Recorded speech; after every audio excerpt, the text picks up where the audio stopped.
Okay, second grade, we had finished Magic Tree House number 14, The Day of the Dragon King, and now we're getting ready for number 15, Viking Ships at Sunrise. So that's what a Viking is.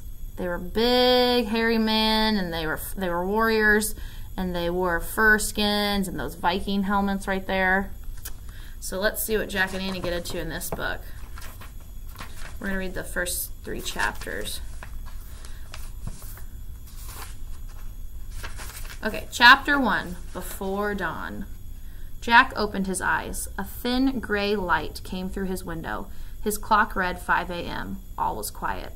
Today we're going to ancient Ireland, he thought, back more than 1,000 years. Morgan Le Fay had told him that it was a very dangerous time with Vikings raiding the coasts. "You awake?" came a whisper. Annie stood in his doorway. She was dressed and ready to go. "Yeah, meet you outside," said Jack as he climbed out of bed. He pulled on his jeans, t-shirt, and sneakers. He put his secret library card into his backpack with his notebook and pencil. Then he hurried downstairs.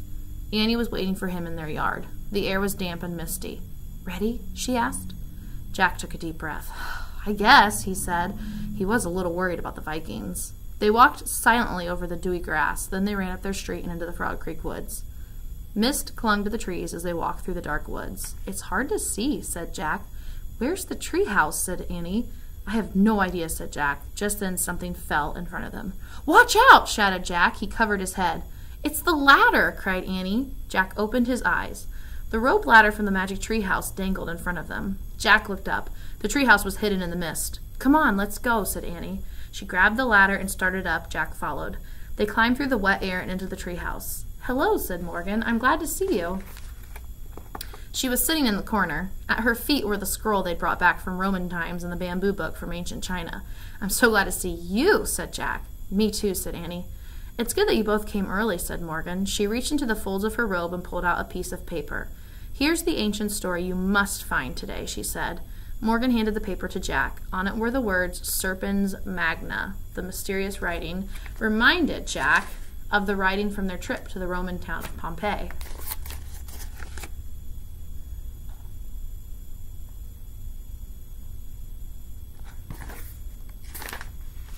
"That looks like Latin," he said. "Very good," said Morgan. "It is Latin."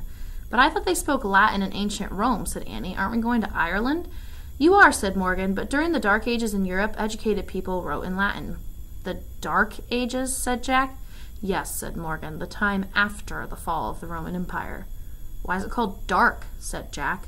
"It was a difficult time," said Morgan. "People had to work very hard just to feed and clothe themselves. There was not a lot of time for playing, learning, or making art and music." Morgan pulled a book from her robe. "Your research," she said, handing it to Annie. The title read, Ireland Long Ago. "Remember," said Morgan, "your research book will guide you. But in your darkest hour, only the ancient story can save us," Jack and Annie said together. "And remember this," said Morgan, "it must be your darkest hour when there is no hope left. If you ask for help too soon, it will not come." "And we have to find the story first," said Annie. "That is true," said Morgan. "Do you have your secret library cards?" Jack and Annie nodded. "Show them to the wisest person you meet," said Morgan. Remember, wisest means very smart. "Oh, don't worry," said Annie. "I think we're ready now." Annie pointed at the cover of the Ireland book. "I wish we could go there," she said. She gave Morgan a little wave. "See you soon." "Good luck," said Morgan. The wind started to blow. The treehouse started to spin. It spun faster and faster. Then everything was still. Absolutely still. Chapter 2, The Steep Climb. Jack opened his eyes. The light was still gray, but the air was even damper and colder than in Frog Creek. "Wow, I'm in a long dress," said Annie. "It's scratchy. Hey, I've got a little purse on my belt. It has my library card in it." Jack looked down at his own clothes. He was wearing a shirt and trousers made of heavy wool. You guys, oh, sorry. Why can't I? Oh, there. Jeez. So that's what they're wearing. He also wore leather slippers, and in place of his backpack was a leather bag. "Wow," said Annie, looking out the window. "This really looks like the Dark Ages."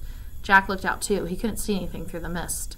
"It's just because the sun's not up yet," he said. "I'd better check the book." Annie handed the Ireland book to Jack. He opened it and read aloud. The early Middle Ages were once known as the Dark Ages because learning and culture nearly vanished throughout Europe. Scholars today praise the brave Irish monks who helped keep Western civilization alive. What do civilization and monks mean? Asked Annie. I think civilization is when people have books and art and good manners, said Jack. Monks are religious people who spend their time praying and reading and helping people. Well, I don't see any civilization or monks out there, said Annie, pointing at the mist. Jack pulled out his notebook. He wrote, Brave monks in Ireland. Then he looked at Annie. If we find civilization, I think we'll find the lost story, he said. Let's go, said Annie. She lifted her skirt and climbed out the window. Jack read more in the Ireland book. The monks copied the ancient writings of the Western world before printing was invented. All books had to be written and copied by hand. Hey, we're on a cliff, Annie called from outside, above the ocean. Well, be careful, said Jack. He stuffed the Ireland book and his notebook into his leather bag, then he climbed out the window. Annie was peering over the edge. Jack looked too. There was a rocky shore 20 feet below. Waves slapped against the rocks. Seagulls swooped and glided above the sea. It doesn't look like there's any civilization down there, said Jack. Maybe we should climb those, said Annie. She pointed to steep steps cut into the cliff. Jack looked up. The cliff also rose above them in the mist. We better wait till the sun comes up, he said. Let's just go super slow, said Annie. She started up the stone steps. Wait, Annie, said Jack. They might be slippery. Whoa, she said, almost falling backward. I tripped on my darn dress. I told you to wait, Jack said. It's too dangerous. Just then something fell from above. Watch it, said Jack. He put his hands over his head.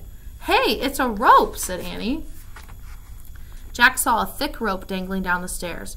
Where'd this come from, he asked. It's like when Morgan dropped the ladder to us, said Annie. I bet someone's trying to help us. Yeah, but who, said Jack. Well, let's find out, said Annie. She grabbed the rope. I'll use it first. Once I'm at the top, you can come after me. Okay, but hurry, he said, and be very careful. Jack waited as Annie started climbing up the steps.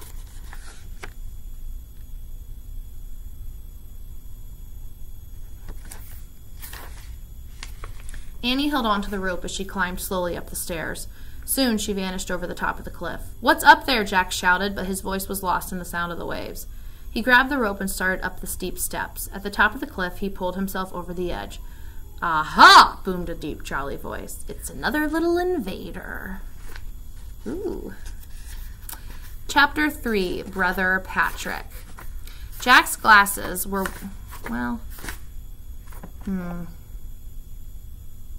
I think we're going to leave off there this week because Chapter 3 is really long.